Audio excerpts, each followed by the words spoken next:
everyone. Welcome to the last panel of the day. I hope you guys are having a good conference. Name of this panel is Creating a Popular Game. So, if you guys want to make a popular game, please sit around for this. If you want to make an unpopular game, you can leave. All right. So, without further ado, let's start with introductions to everyone. I'm Hrishi Oberoi. I run a company called Photon Tadpole Games, and we build kids games. Oliver? Hi, my name's Oliver. I've been living, working, and breathing India for the last 12 years. Co-founder, originally worked at Zynga, co-founder of Moonfrog, and co-founder of Bombay Play. Hi, I'm Kapil, President Junglee Games. I have been responsible for business strategy and growth of the company. That's what I've been doing for more than 7 years now. Hi, my name is Vibhav, and I'm with Mobile Premier League. I lead all of their product development efforts globally. Hello everyone, my name is Dayanidhi. I'm with NCore Games, and we are based out of Bangalore. I've been in gaming for 17 plus years across 3 different studios. Happy to be here. Great. All right. So I guess, the name of this panel is a very broad sort of subject, creating a popular game. So before we move ahead, let's define it a little bit more. So one sentence from all of you, right? What do we consider as a popular game? Yeah, it should be pretty straightforward what a popular game is. A popular game has a bit of the mind share of your target audience, right? Has a non-trivial part of the mind share of your target audience.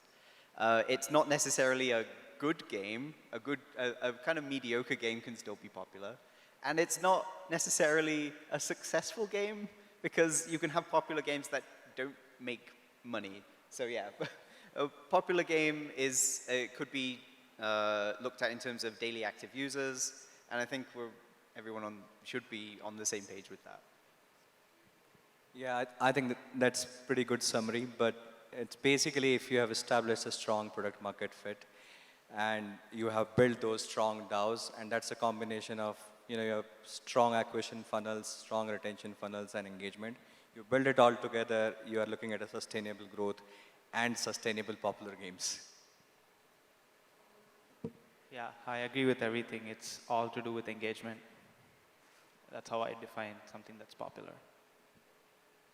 Mine would be +1 to what Oli said.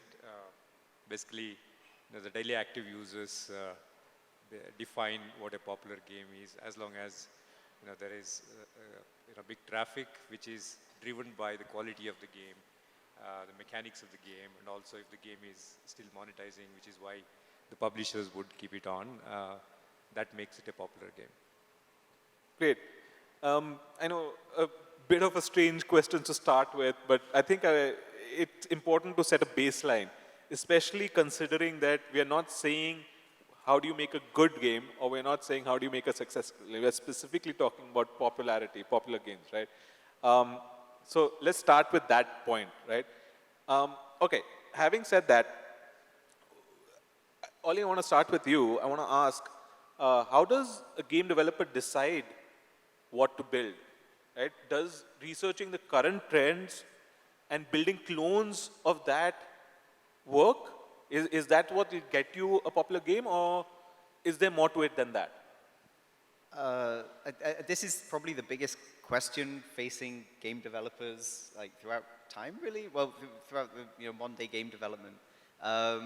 Cloning aside, I think we can talk about cloning by itself and how effective that is in building popular products. But usually, the process of innovation requires taking something that is already known, something that is already popular, and then reimagining it in such a way that it's perhaps the enjoyment is enhanced, or perhaps you're catering to a different kind of audience. I think another way to look at it sometimes is to find a product which is popular in a niche market and bringing that to a wider market. And you've seen that throughout the history of gaming as well. Let's say in 2008, the Nintendo released the Nintendo Wii, And that made gaming accessible to, to the broader audience because the input method seemed very intuitive all of a sudden. You no longer had these controllers with all these, doohickle things like buttons. You can just wave your hand and play bowling. Similarly, sort of the revolution of mobile made inputs very, very simple and effectively gave everybody like a Game Boy in their pockets, right? And as such, a lot of sort of gaming genres then became a bit more advanced that weren't restricted to motion control, could then sort of percolate throughout sort of the wider sort of mobile phone owning audience. So yeah, just to summarize, think of it in two ways. Taking something niche and bringing it mass market, finding what is enjoyable over here, bringing it mass market, or finding something existing and sort of elevating it somehow, or making it some percentage different. Yeah. Does anyone want to expand on that? There, you have any points on this? Well, basically, if you look at how some games have become popular, they may look like an user experience which is better than something that probably already exists. So a developer would basically do some deconstruction and then look for scope for improvement in a game that is already doing well, and then go on to improve it further. So in my experience, a process like this helps in identifying a game that can potentially become a popular one. We'll touch upon this a little bit later on. Since we're talking about the science of it, the question following this would be, maybe you can touch upon it a little bit now, is how do you then say it's a better user experience than the previous game? Yeah, I mean, out of experience, when you look at, a game that has already been successful, let's say you deconstruct and then understand the mechanics, you may identify scope for improvement, and basically it combines the gameplay, the way economy is balanced, and perhaps even the live ops that adds to the user experience. Enriching all this probably makes a new game, which is a derivation of something else, become popular. That's how we have seen in our boardrooms back at Digital Chocolate, RockU. We used to go this process of doing a lot of data-driven analysis and then do market research and then find out what really could make the game better, a better experience. And we have seen results out of that. Okay. We've talked a little bit about seeing what happens in the market and then trying to take it from the niche into the mass market. And in that vein, what happens is a lot of game developers, if they want to build something which they think is going to be popular, the first thing they come up with is coming up with clones, right? So what I want to ask, and Kapil, maybe you can shed some light on this first, is what differentiates a good clone from a bad clone? I think it's a great question. See, gaming is one industry where entry to barrier is very, very low. So even if you have found a great success and you created a game, it's not very difficult to replicate the same game or even make it better. But I think interestingly, there is a lot that happens behind the scene which is not visible to the eyes. Generally, a lot of companies, which is a great focus, would focus on player experience, which is the primary focus. But at the same time, in order to actually give that sort of player experience, there is a lot of discussions needs to happen with the users. We really need to understand what it means that when they're playing a game, what they are seeking and how you are actually offering that. You have to understand things which they are saying, but they're meaning something else. And that's basically reading between the lines. And how to read between the lines is sometimes looking at every single funnel in a way that where you are seeking, okay, there is a drop-off happening here, what do I need to do next? Every time you're trying to say like, hey, I'm going to improve this game, deconstruct, and I'm going to make it better, you need to come up with 4 hypotheses and test all of that. And to establish that, yes, this is more engaging or this is a better experience, to quantify that truly. So I think it's, saying this is pretty simple and straightforward, but when you try to do it on every single day, it is a very, very hard exercise.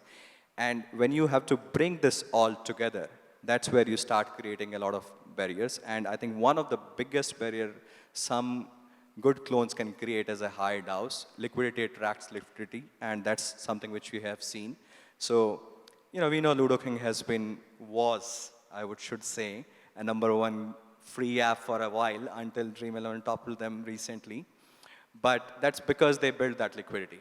And they had that first mover advantage, and they continue to innovate on that. But I think holding that position is the harder part. And that's what differentiates a good clone versus a bad clone. And basically just looking at what goes beneath the surface, what's actually visible to the eyes. Vibhav, you want to chime in? Yeah, the other thing that I'll add is I think people often underestimate how important the tech stability of these games are. Users notice every little thing. If you look at your power users, one small glitch and they know it, right? They're playing this for hours and it's super precious, and time has become so important now that people notice this right away. So you want to make sure that whatever you're developing has a pretty high bar, and I think that's what defines a good clone. And that's what we have also seen, at least with the pay-to-play space. It becomes super important. And one way that we know, to what was already discussed, when we talk to users, we immediately know if there is anything that's bad in the product, they will complain. Oli, you worked on a Teen Pati game, which is also a clone, but it became really successful. So how did that happen? We had a philosophy of clones, and this is, it wasn't a philosophy that we cultivated at Moonfrog, but rather even before then when we were at Zynga. And Zynga was notorious for clones. I think they developed the fast follow strategy, which is just the clone quickly strategy, where if we saw something having traction in the market, we would just quickly try and beat it. But there's also a science to that. Like, you can't just, say if there's already an incumbent, like when we released our Teen Pati game, there was always Octro's Teen Pati, which was released and doing well. When there's an incumbent, you've got to figure how do you beat them, how do you do better? So whenever we clone something, we always did it with the philosophy of do it 10 times better. And if you can't do it 10 times better, don't even try, because you're just going to end up second, third, fourth place, and it's diminishing returns. If you can't be #1, then don't even try. Yeah. There, you have any points? Yeah, no. I also use this opportunity to say that when we wanted to do Fauji, it was not to clone, other similar sounding game at all. We just wanted to go ahead and simulate something that happened in the market. So we thought, we are developing a game that is based on a real life scenario. But yeah, to talk about good clones and bad clones, as Oli said, it really has to be something that's much, much better than what you keep as baseline or reference, and do a lot of research and understand what's going to really make it popular, or bring stickiness and makes the user really enjoy the gameplay. So we have attempted with what we thought is something that is a simulation of what had happened. But yeah, looking at games that have become good clones and bad clones, it's the execution that matters, I would say. Yeah, absolutely. Execution, I guess, is the key to all. Something that you said also rang with me, that didn't Zynga also have a philosophy of imitate, iterate, and then innovate? Is that from Zynga, or is that just someone who worked at Zynga who said that? Yeah, this is a mantra of the industry, and I think one thing to really that should be made clear about that model is that the innovation can come from anywhere. Like, it doesn't have to be necessarily incrementally better graphics. It doesn't. For example, let's say Candy Crush was the predominant, it was the market leader in match 3, and then you have. But it wasn't the first match 3 game, and that's critical. Yeah, it was like 10x what Bejeweled was, and Bejeweled was 10x whatever became before that. And then now you've got a new evolution with Gardenscapes, where who knew that the evolution, the new innovation would be add a kind of emotional story about repairing your house to Candy Crush. That was the innovation that really worked.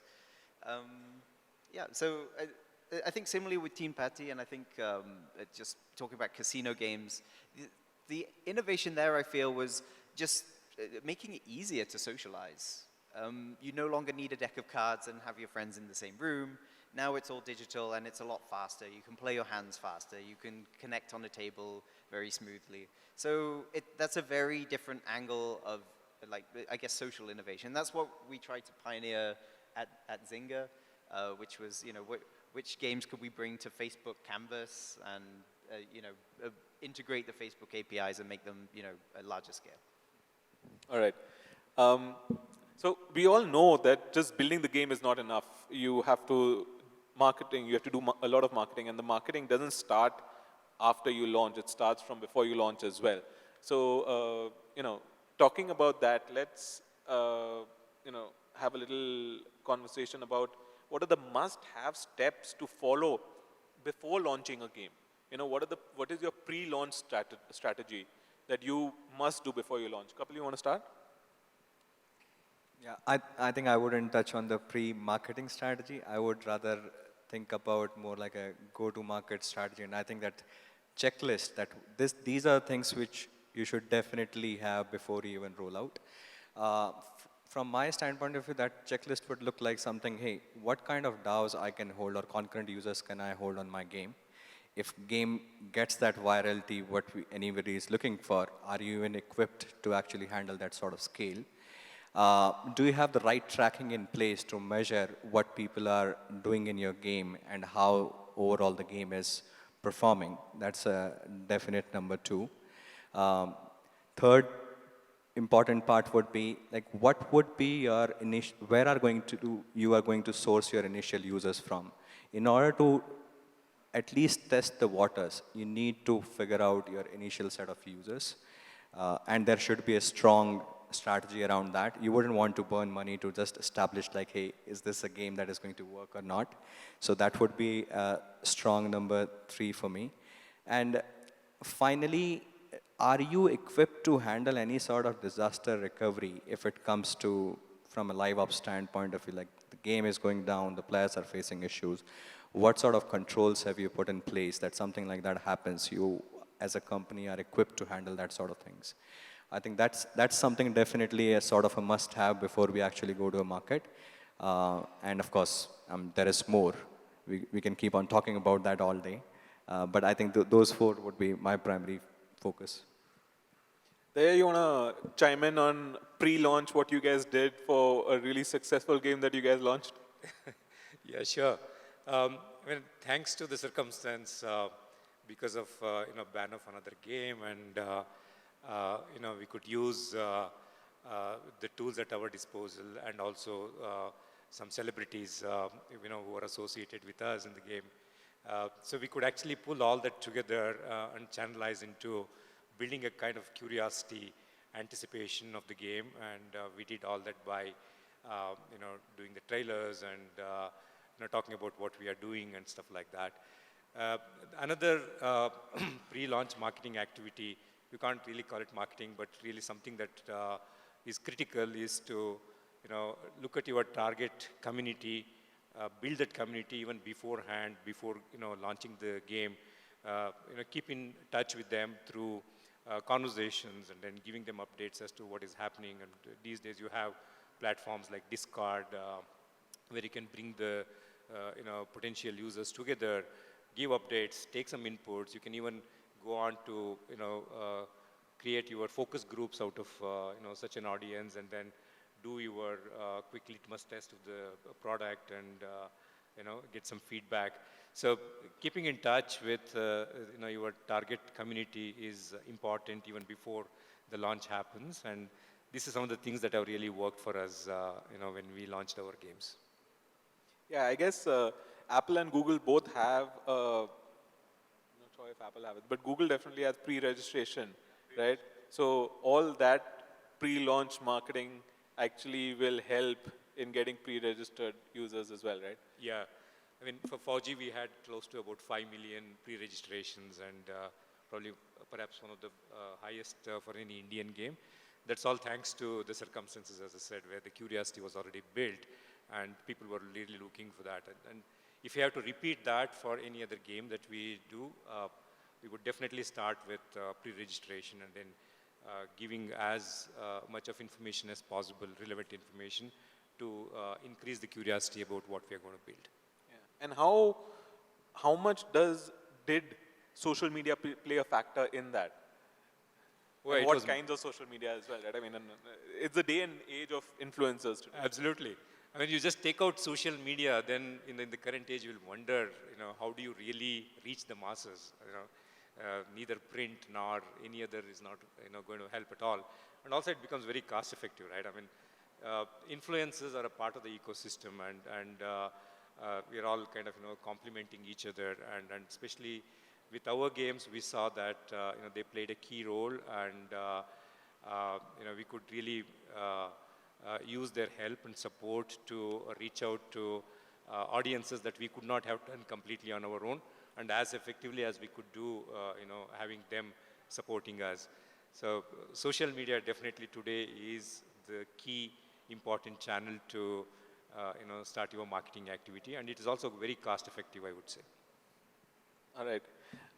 Following on that, so this is what you do before you launch, right? But once your game is launched, what are the key metrics that you guys should be looking at, game developers should be looking at, to make sure that they can keep their game popular? Because, popularity can't just be a transient thing.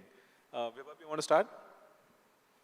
I think the most important metric probably is retention.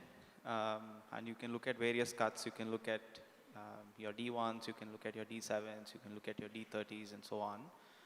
But essentially what you want to do is you want to make sure that that is trending up, especially as you get newer users and as you start doing, as you're more aggressive with your marketing, you'll get a lot more users, and you want to make sure that the numbers don't deteriorate over time. So I'd say that is probably the single most important metric, purely from an engagement standpoint. And then of course, talking to users, doing VOCs and so on, getting a set of folks, especially your highly engaged users, and making changes. And then hopefully as soon as you have launched, you have a good 3-month roadmap planned beforehand, and you know what to build, and then you're A/B testing all of those features to make sure that it's giving you enough of delta, whether it is in terms of retention or gameplays or session times, to make sure that that's continuously moving. Kapil? Yeah, I think for any game, eventually you are going to try to understand what is the LTV going to look like and what is the CAC. So when you launch a game, you probably cannot have a lot of understanding your LTVs for a while. But one definite thing you should be looking out for is what's the CAC like, what is the downloads to install funnel, install to open funnel, open to registration to paying user, what is that funnel looking like?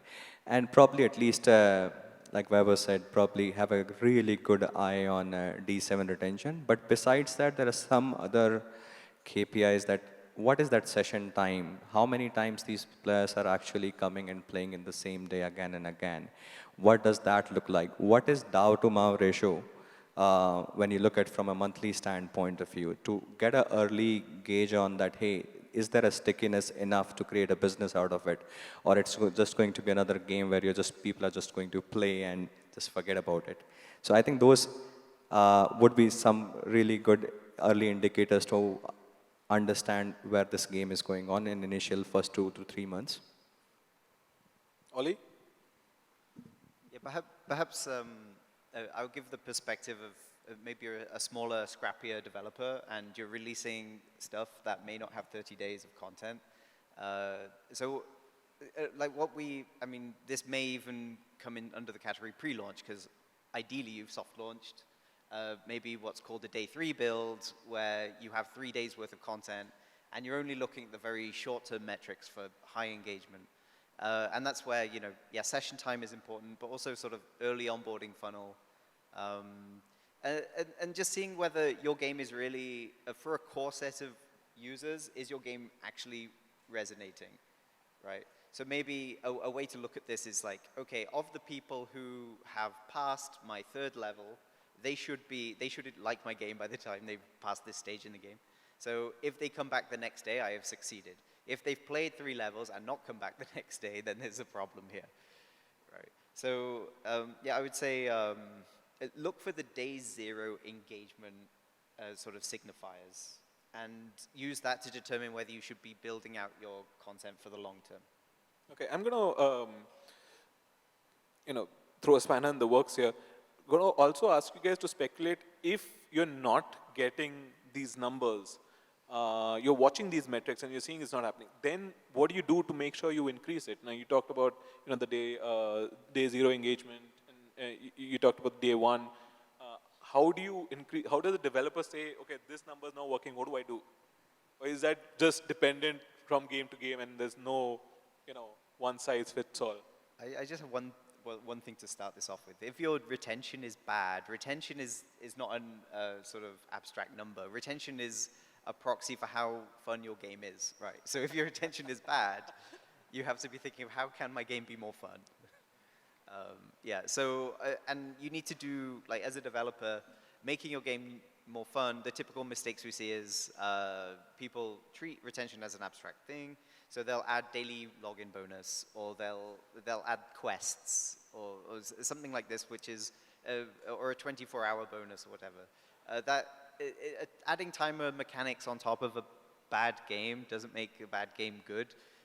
You have to really look at the core problems in your gameplay itself, or increase maybe increase sort of maybe the positive feedback in your game. That's always a good, like a good endeavor as well. Sort of what are the feedback points? Are you telling people what they should be doing next? Are you giving them an epic story? What can I be? Can I be the king of Camelot? Can I be, the king of candies? Are you giving people an epic goal to sort of work towards? And is that obvious from the beginning? Or is all of your content sort of, exhausted from day 0 itself? Yeah. Basically, I step back and go back to your earlier question of what metrics to track. And we always looked at metrics that come under the 3 pillars of any successful game, which is REM, as we call retention, engagement, and monetization. So you have your retention metrics, which is, what is your installs on day 0, and are these mostly the one and done kind of players who do not want to come back the next day? So those who come back contribute to your D1 retention. So how D0 to D1 is looking like. For instance, a fairly successful game would be in the range of 40 to 50% D1, which means 40 to 50 people found it interesting to come back the next day and then continue to play the game, which is a good indication. And then you look at your D3, D7, and D30. So these all show the retention, and then engagement in terms of, how many times are they playing a game if your game is like, of shorter session lengths. And also what is the average session length? Like, are they playing for 30 minutes, 40 minutes? And then you look at what levers you have to, increase this. And particularly I'm talking about engagement, because our retention depends on the quality of the game. If the game is good, if there's enough content, if there's enough live ops that you're carrying out, then people would come back and play, the game day after day. But in terms of how long they play, it is the quality of content and what other, mechanics you have in the game. And the last one is, of course, monetization, which includes metrics like ARPU and ARPU, as we call the average of paying users and average per user. We also look at metrics like how is the DAU versus WAU, that is the weekly active users, trending, if the graph is looking good, and so on. And also depending on the life cycle of the game, like, if it is beyond the initial stage where there is enough traffic coming, and then now you start looking at the users, and then you classify them into,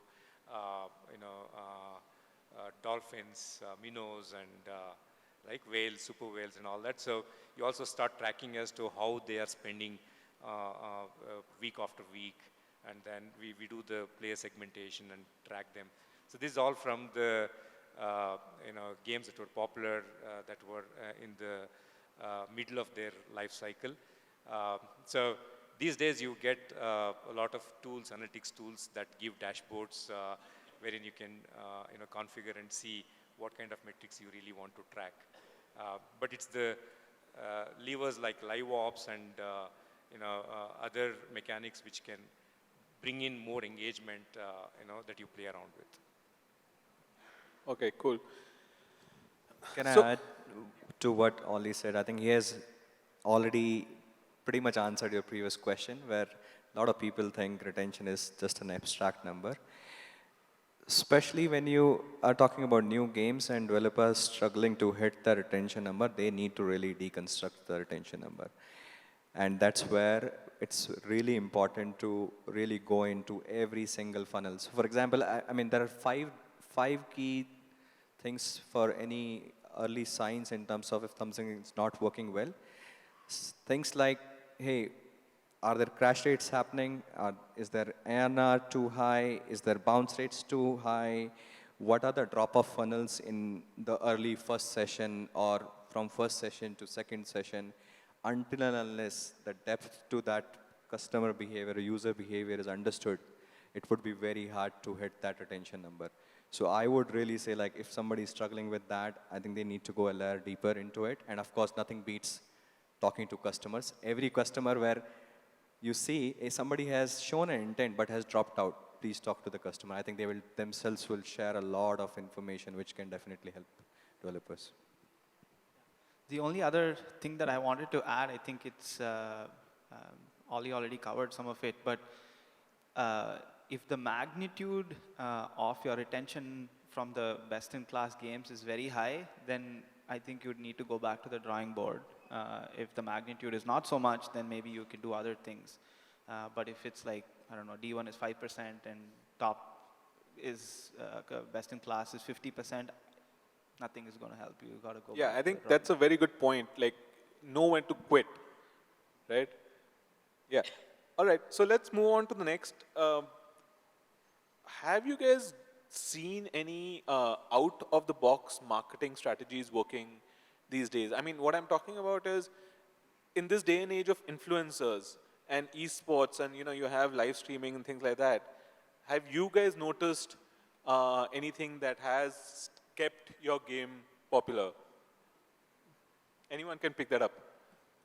Oh yeah, I mean, I come from the era where we used to have the, J2ME, Brew phone, Brew mobile games, and that there you have to fire and forget, and then just hope that the game does well based on the quality of the game. But now there is a different scenario altogether, where there are influencers, streamers, celebrities who actually make an influence on how the game performs. Of course, the biggest factor there is the quality of the game, but they also play a role in creating curiosity and also bringing awareness on some new features being added, techniques, what can be done and things like that. And without influencers, probably game developers and publishers cannot see success, I would say.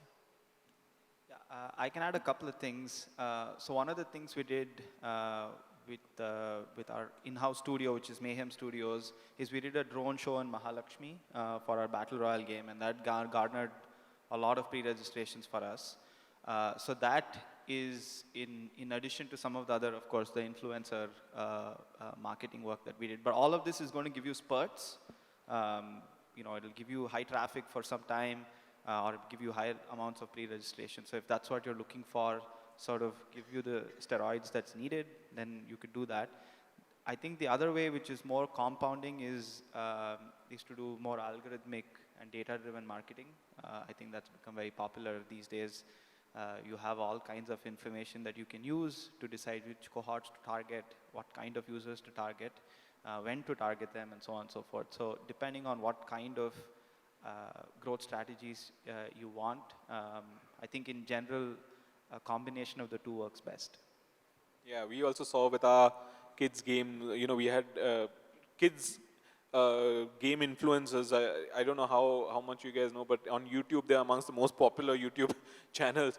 And a couple of them, played our game and posted the video, and our downloads went through the roof, right? So if you guys can get people like that, people who have a good following to, play and talk about your game, I think that just like boosts your numbers. All right. Let's switch on to something different, right? I mean, we talked a lot about data, we talked a lot about metrics, we talked a lot about cloning games.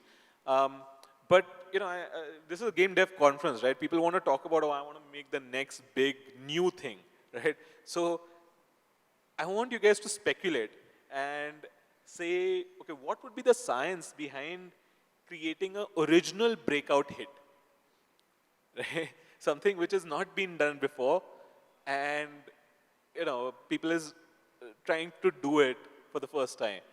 Does any of that come with, some kind of history, or if it doesn't have any history, it's not going to work? Ollie, you want to go? Yeah, sorry, I guess nobody has the answer for you. If you can tell.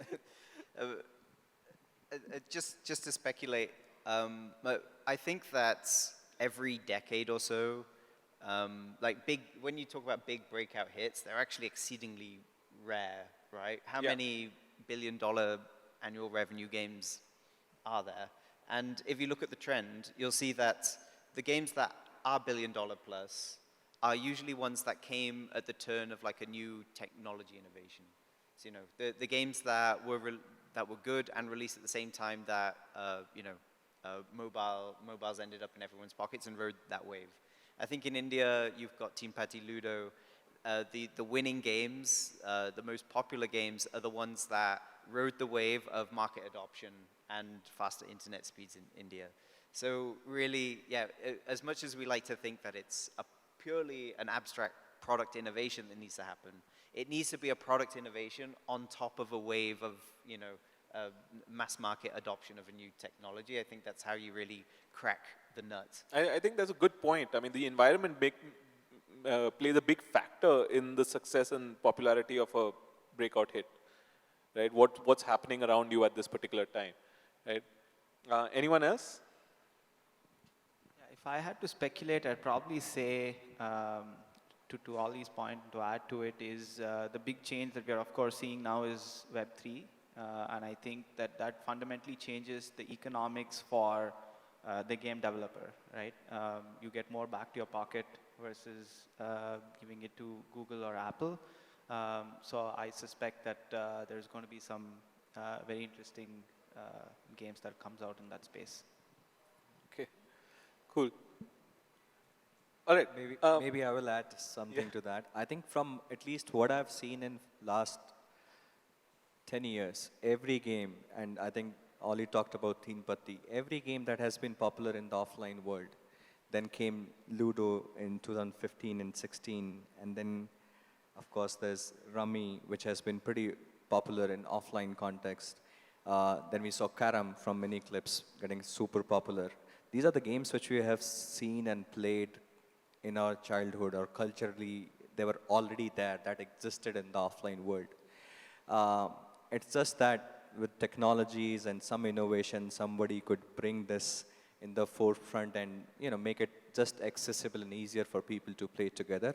So if I have to guess, probably we have still not tapped all of those games from India's specific standpoint of view. All the major hits, at least homegrown from India, has been more around Indian content.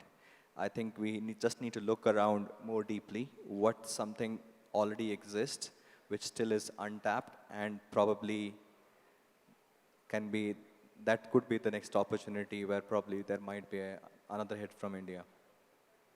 Cool.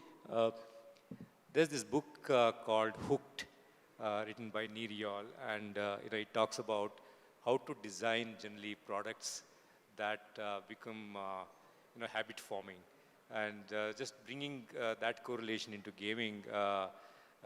I want to recall during my conversation with my Finnish friends how Rovio ended up doing Angry Birds perhaps as their last game after trying for several years. They failed with, tens of games. And before they wanted to, make and launch Angry Birds, they spent a lot of time in the drawing board because that was an original game at that point, at least. There were no clones earlier. They spent a lot of time for two reasons. One, that was going to be their last shot, as entrepreneurs, and also they wanted to get this right by getting the mechanics all right.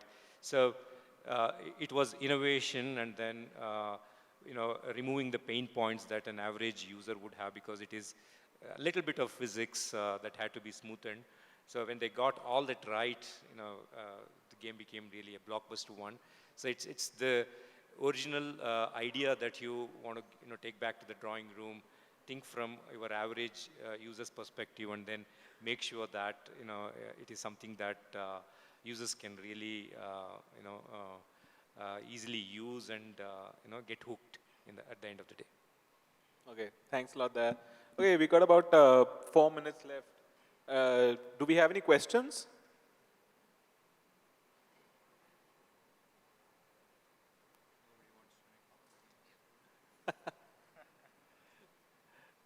All right, yeah.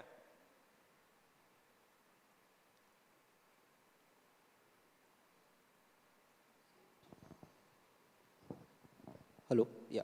We see a lot of interesting technologies that appear to be relevant to gaming and personalized experiences like augmented reality, virtual reality. And we also keep reading about how AI will play a role in gaming.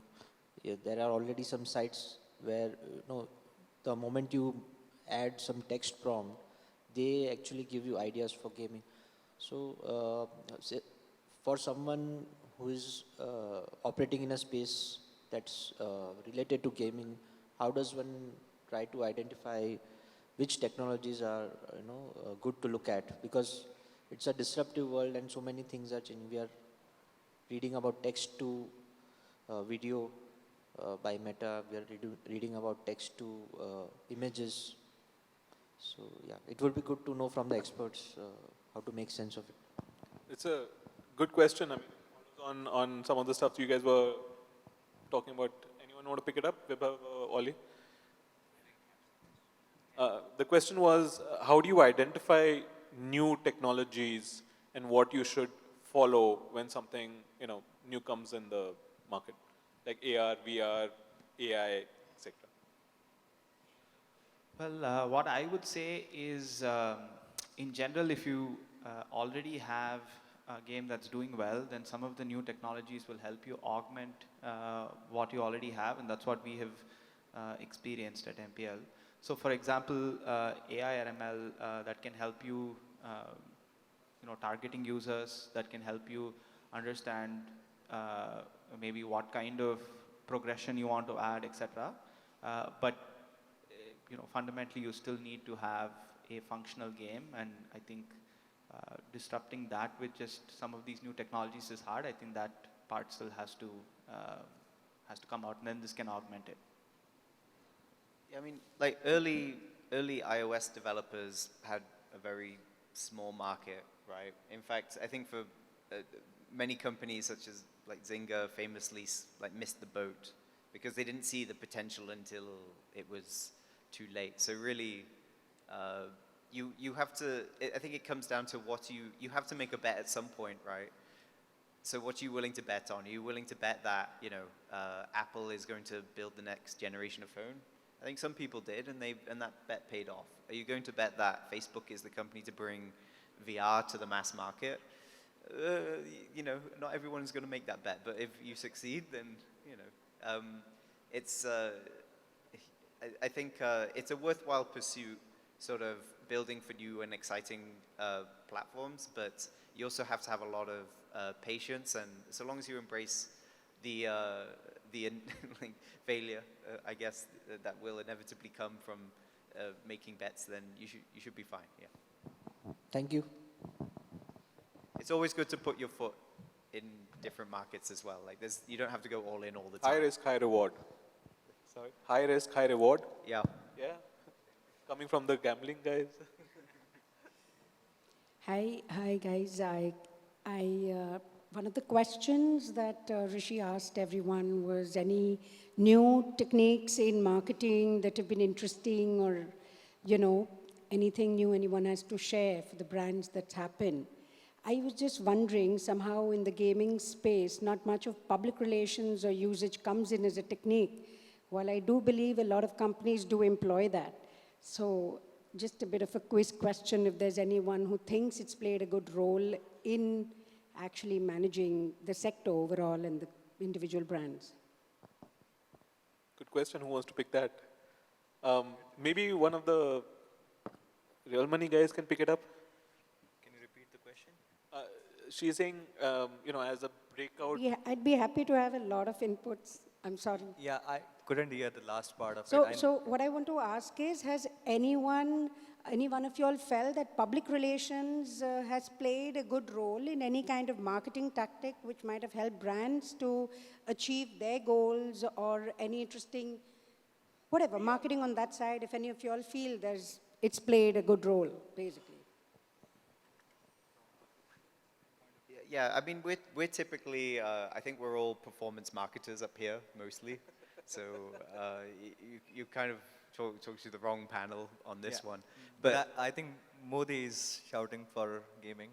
That's a good marketing for Yeah, everyone this of was us. just a quiz question, actually. It's just that every time I see anyone talking gaming, I somehow see that this part is usually kind of left out, whereas I see that everyone does employ the services, but it gets left out. So I just thought I'll speak up for it. Sorry, just joking. Yeah, the question is, I guess for us, like, as you heard in the panel, we look at engagement metrics. We're all very metrics driven, and when it comes to traditional PR, there's no real, like, unless you have a sophisticated model of like uplift sort of measurements.